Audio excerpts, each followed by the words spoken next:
नमस्कार, झारखंड समाचार में आप सबों का स्वागत है। आइए जानते हैं आज की ताजा मुख्य खबरों को। मकर संक्रांति, पोंगल और बिहू 15 जनवरी को बाजार में रौनक, नए कार्य और शादी विवाह की होगी शुरुआत। आप सबको बता दूं कि मकर संक्रांति, पोंगल, रंगोली बिहू और खिचड़ी पर्व 15 जनवरी को है। इसे लेकर तैयारी भी पूरी कर ली गई है। आप सबको बता दूं कि 15 जनवरी को भगवान सूर्य धनु राशि से मकर राशि में दिन के 9:13 पर प्रवेश करेंगे। इसके बाद से जो है संक्रांति का पुण्य काल शुरू हो जाएगा, जिसके बाद लोग स्नान ध्यान कर मंदिरों में पूजा अर्चना कर मकर संक्रांति का त्योहार मनाएंगे। इस दिन कई भक्त गंगा सहित अन्य सहायक नदियों में डुबकी लगाएंगे और दान पुण्य कर त्योहार मनाएंगे। आप सबको बता दूं कि इसी दिन जो है खरमास की समाप्ति भी हो जाएगी, जिसके बाद से वैवाहिक कार्य शुरू हो जाएंगे। इसी दिन लोग खिचड़ी बनाकर उसका दान कर सेवन करते हैं। इस कारण से इसे खिचड़ी पर्व के नाम से भी जाना जाता है।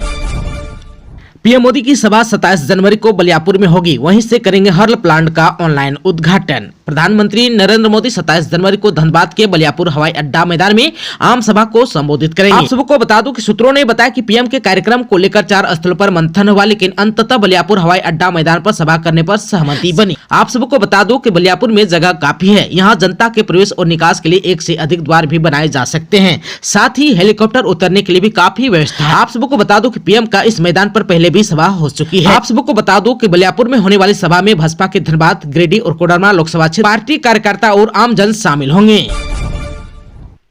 राहुल गांधी की भारत जोड़ो न्याय यात्रा आज से, जाने कितने दिन बिहार झारखंड में रहेंगे राहुल गांधी की भारत जोड़ो न्याय यात्रा आज से शुरू होने वाली है, जिस पर सभी की नजर बनी हुई है।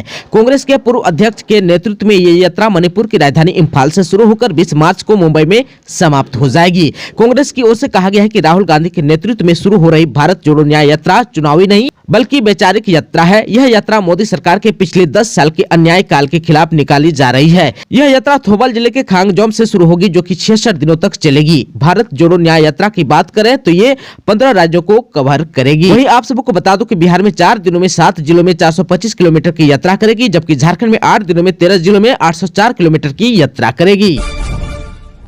ईडी ने फिर मुख्यमंत्री हेमंत सोरेन को भेजा पत्र, कहा कि आप नहीं आए तो हम खुद आएंगे आपके पास। प्रवर्तन निदेशालय यानी कि ईडी ने मुख्यमंत्री हेमंत सोरेन को पत्र लिखकर अपना बयान दर्ज कराने के लिए 5 दिनों का यानी कि 16 से 20 जनवरी का समय दिया है। इन 5 दिनों में 2 दिन के अंदर उन्हें बयान दर्ज कराने के लिए समय और जगह बताने को भी कहा है। साथ ही चेतावनी भी दी गई है कि अगर वह बयान दर्ज कराने नहीं आए तो ईडी खुद उनके पास पहुंचेगा। प्रवर्तन निदेशालय ने मुख्यमंत्री को भेजे गए पत्र को समन ही समझने को कहा है। मुख्यमंत्री को भेजे गए पत्र में कहा गया है कि कानून सबके लिए बराबर है। आप मुख्यमंत्री हैं, इसका मतलब यह नहीं कि आप कानून से ऊपर हैं। वहीं ईडी ने कहा कि ईडी द्वारा भेजा गया समन कानून सम्मत है, आपको इसका अनुपालन करते हुए अपना बयान दर्ज कराना ही होगा। वहीं ईडी ने पत्र में लिखा है कि इससे पहले आपको पत्र यानी कि समन भेजकर 7 दिनों का समय दिया गया था। इस 7 दिनों में 2 दिनों के अंदर आपको उपयुक्त जगह बताने और बयान दर्ज कराने का समय दिया गया था, लेकिन आपने प्रवर्तन निदेशालय पर दुर्भावना से प्रेरित होकर काम करने का आरोप लगाया। आपने कानून का पालन नहीं किया। आप ईडी द्वारा भेजे गए कानून सम्मत समन का अनुपालन करें और 2 दिनों के अंदर बयान दर्ज कराने के लिए जगह और समय बताएं। समन का अनुपालन नहीं करने की स्थिति में निदेशालय इसका अनुपालन कराने के लिए बाध्य होगा और आपका बयान दर्ज कराने के लिए खुद ही आपके पास पहुंचेगा। ऐसी स्थिति में विधि व्यवस्था बनाए रखना आपकी जिम्मेदारी है, इसलिए अपने ही स्तर से राज्य के मुख्य सचिव और डीजीपी को विधि व्यवस्था बनाए रखने के लिए उचित निर्देश दें। झामुमो का 7 सीटों पर दावा, जिसमें एसटी के लिए रिजर्व 4 सीटें शामिल। आप सबको बता दूं कि सीट बंटवारे को लेकर शनिवार को दिल्ली में हुई इंडिया गठबंधन की बैठक में झारखंड मुक्ति मोर्चा ने झारखंड की 7 लोकसभा सीटों पर दावा किया। इनमें 4 लोकसभा सीटें एसटी के लिए आरक्षित है। इन एसटी रिजर्व लोकसभा सीट में राजमहल, दुमका, पश्चिमी सिंहभूम और लोहरदगा शामिल है। इसके अलावा झामुमो ने 3 और लोकसभा सीटों पर यानी कि गिरिडीह, कोडरमा और जमशेदपुर पर दावा किया है। झामुमो की ओर से कहा गया है कि इन सीटों पर भी झामुमो काफी मजबूत है। झामुमो की ओर से कहा गया है कि शिबू सोरेन प्रारंभ से ही बृहत झारखंड की मांग करते रहे हैं। झारखंड में उड़ीसा, पश्चिम बंगाल, छत्तीसगढ़, बिहार की कुछ लोकसभा सीटों पर झामुमो लड़ता रहा है। यहाँ भी झामुमो ने दावा किया है। इसके अलावा असम के कोकराझार सीट पर भी झामुमो ने दावा किया है। सीट शेयरिंग के मुद्दे पर मुख्यमंत्री सोरेन के साथ अंतिम रूप से बैठक 30 जनवरी से पहले होगी। इसमें सीट बंटवारे पर अंतिम निर्णय लिया जाएगा। पलामू में छतरपुर विधानसभा क्षेत्र की प्रमुख सड़कों के निर्माण की भी स्वीकृति।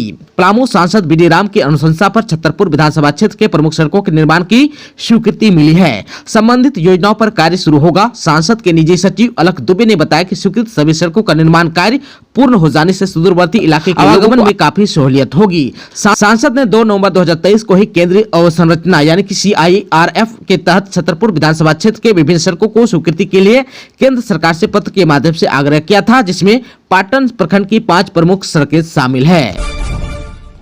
केंद्रीय मंत्री पशुपति पारस आज आएंगे रांची। आप सबको बता दूं कि 14 जनवरी को भारत सरकार के केंद्रीय मंत्री और राष्ट्रीय लोक जनशक्ति पार्टी यानी कि RLJP के राष्ट्रीय अध्यक्ष पशुपति कुमार पारस रात 8 बजे बिरसा मुंडा एयरपोर्ट रांची पहुंचेंगे। वह 15 जनवरी को खुट्टी के अड़की प्रखंड में आयोजित प्रधानमंत्री जनमन कार्यक्रम में भाग लेंगे। यह जानकारी देते हुए RLJP के प्रदेश अध्यक्ष राजकुमार राज ने बताया कि श्री पारस के स्वागत के लिए पार्टी की तरफ से पूरी तैयारी कर ली गई है। पूरे रांची में होर्डिंग और बैनर लगाया जा रहा है तथा कार्यक्रम स्थल पर भी बड़ी संख्या में पार्टी के कार्यकर्ता उपस्थित रहेंगे।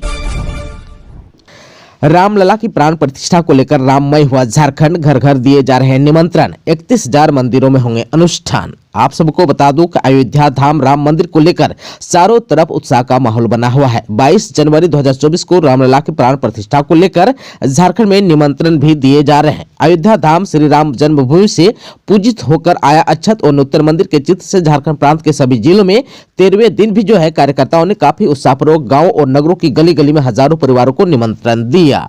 आप सबको बता दूं कि इधर जो है राम मंदिर का निमंत्रण देते हुए प्रांत मंत्री डॉक्टर वीरेंद्र साहू ने कहा कि झारखंड के प्रत्येक गाँव एवं शहरों के लगभग 31,000 से अधिक बड़े मंदिरों में धार्मिक अनुष्ठान एवं महाआरती का कार्यक्रम किए जाएंगे। प्रत्येक परिवार की महिलाएं अपने घरों से दीपक जला लाई गई थाली से महाआरती का भगवान को श्रद्धा सुमन अर्पित करेंगे। वहीं 22 जनवरी को 11 बजे से 1 बजे तक संपूर्ण हिंदू समाज मंदिर में एकत्रित होकर धार्मिक अनुष्ठान एवं महाआरती करेंगे। झारखंड में BDO सह MO को धमकी देना राशन डीलर की बेटी को पड़ा महंगा, पुलिस ने भेजा जेल। चतरा में गिद्धौर BDO सह MO के साथ दुर्व्यवहार और धमकी देना डीलर की बेटी को महंगा पड़ गया। 24 घंटे के अंदर गिद्धौर गांव निवासी विकास कुमार पिता जागेश्वर दांगी को गिरफ्तार कर जेल भेज दिया। प्रभारी BDO सह MO हरिनाथ महतो शुक्रवार को कई योजनाओं की जांच कर प्रखंड मुख्यालय लौट रहे थे। इस दौरान रास्ते में 2 कारधारी मनोजा खातून और रजिया खातून राशन उठाकर जा रही थी। गाड़ी रोककर दोनों से पूछताछ की। इस दौरान पाया कि मनोजा खातून को 15 किलो की जगह मात्र 10 किलो 600 ग्राम और रजिया खातून को 35 किलो की जगह 28 किलो राशन दिया गया है। इसके बाद जो है तुरंत गिद्धौर गांव के डीलर नागेश्वर देवी की जन वितरण प्रणाली दुकान पहुंचे, जहां डीलर का पुत्र विकास कुमार सभी लाभुकों को कम राशन दे रहा था। राशन डीलर का पुत्र इलेक्ट्रॉनिक्स वेइंग मशीन में सेटिंग कम राशन बांट रहा था। लाभुकों के बीच पूरा अनाज वितरण करने की बात कहे जाने पर विकास ने BDO के साथ दुर्व्यवहार किया। इसके साथ ही तरह तरह की धमकी भी देने लगा। तबादला 24 घंटे के अंदर करा देने की भी धमकी दी। इस संबंध में BDO ने गिद्धौर थाने में आवेदन देकर मामला दर्ज कराया। इसके बाद जो है थाना प्रभारी गुलाम सरवर ने बताया कि BDO के आवेदन के आधार पर कांड संख्या 4/24 के तहत मामला दर्ज करते हुए करीब आधे घंटे के अंदर छापामारी अभियान चलाकर उसे धर दबोचा। शनिवार को उसे जेल भी भेज दिया गया। मकर संक्रांति पर झारखंड में कैसा रहेगा मौसम, आइए जान लेते हैं। कपकपाती ठंड के बीच झारखंड में मौसम का मिजाज बदलने वाला है। मौसम विभाग की माने तो कोहरे के बाद बारिश के भी आसार हैं। झारखंड में ठंड का कहर अभी जारी है। शनिवार को सभी जिलों का न्यूनतम तापमान सुबह में जो है 10 डिग्री सेल्सियस से नीचे चल रहा था। यह स्थिति जो है 15 जनवरी तक रहेगी। इस दौरान राजधानी रांची समेत कई जिलों का न्यूनतम तापमान जो है 10 डिग्री सेल्सियस से भी नीचे रहेगा। 15 जनवरी से राज्य के कुछ हिस्सों में बादल छाए रहने का अनुमान है। वहीं 17 से 19 जनवरी तक राज्य के कुछ हिस्सों में बारिश भी हो सकती है। मौसम केंद्र ने पूर्व अनुमान किया है कि बारिश से पूर्व न्यूनतम तापमान बढ़ सकता है, अधिकतम तापमान भी थोड़ा गिर सकता है। इससे दिन भर ठंड का एहसास होता रहेगा। मौसम केंद्र का पूर्व अनुमान है कि 17 जनवरी को राज्य के पूर्वी यानी कि संथाल परगना और मध्य भाग यानी कि राजधानी और आसपास के कई क्षेत्रों में कहीं कहीं हल्की बारिश हो सकती है। 18 और 19 जनवरी को कहीं कहीं बारिश होने का भी अनुमान है। वहीं बारिश से पूर्व राजधानी रांची में भी कोहरा छा सकता है। झारखंड में नाबालिग प्रेमी जोड़ी का शव कुएं से हुआ बरामद। गर्भवती थी प्रेमिका, परिजनों ने जताई हत्या की आशंका। गुमला के घगरा थाने के डुको पिपरटोली गांव के कुएं से पुलिस ने शनिवार की सुबह नाबालिग प्रेमी जोड़े का शव बरामद किया है। मृतकों में मुकेश गोप जिनका उम्र 16 वर्ष और प्रेमिका प्रतिमा कुमारी 16 वर्ष शामिल है। परिजनों ने हत्या कर शव फेंकने की आशंका व्यक्त की है। पुलिस ने शव बरामद कर अनुसंधान भी शुरू कर दिया है। मृतका 2 माह की गर्भवती थी। दोनों में पिछले 3 वर्षों से प्रेम प्रसंग चल रहा था।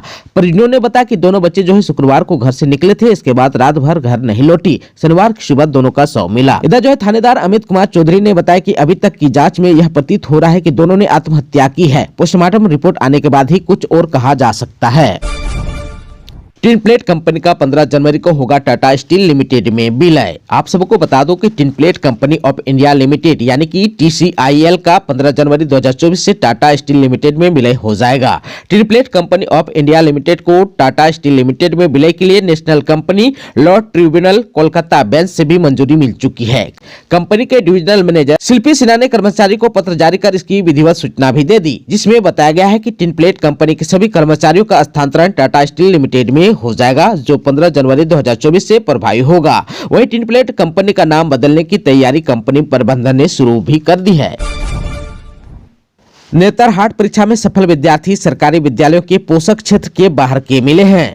आप सबको बता दो कि नेतरहाट आवास स्कूल प्रवेश परीक्षा में सफल टुंडी प्रखंड में स्थित उत्क्रमित मध्य विद्यालय टेटाटाण और उत्क्रमित मध्य विद्यालय रामपुर मोड़ के विद्यार्थी जांच में विद्यालयों के पोषक क्षेत्र से बाहर के मिले हैं। फिलहाल जिला शिक्षा विभाग की ओर से पूरे मामले की जांच की जा रही है। DO भूतनाथ रजवार खुद पूरे मामले की जाँच कर रहे हैं। जाँच के दौरान प्रवेश परीक्षा में सफल सभी विद्यार्थियों से पूछताछ की जाएगी। साथ ही शिक्षकों का लिखित बयान लिया जाएगा। जाँच प्रक्रिया पूरी होने के बाद रिपोर्ट तैयार कर मुख्यालय भेजी जाएगी। इधर जो है नेतरहाट प्रवेश परीक्षा में 26 छात्रों ने सफलता हासिल की है। इसमें उत्क्रमित मध्य विद्यालय ठेठाटाण के 19 और उत्क्रमित मध्य विद्यालय रामपुर मोड़ के 7 विद्यार्थी शामिल हैं। दोनों स्कूल के विद्यार्थियों की जांच चल रही है। आप सबको बता दो कि नेतरहाट आवासीय स्कूल के प्रवेश परीक्षा में सरकारी विद्यालयों में पढ़ने वाले बच्चे ही सिर्फ शामिल होते हैं। यही कारण है कि अलग अलग विद्यालयों में शिक्षा हासिल करने वाले बच्चों का नामांकन सरकारी विद्यालयों में कराकर नेतरहाट प्रवेश परीक्षा में शामिल कराया जाता है। दोस्तों, अभी तक आपने चैनल को सब्सक्राइब नहीं किया है तो प्लीज चैनल को सब्सक्राइब कर बेल आइकन को प्रेस कर दीजिएगा, ताकि खबरों का अपडेट आपको मिलता रहेगा। इसके साथ ही आज के खबरों में बस इतना ही। हमें दीजिए इजाजत। नमस्कार।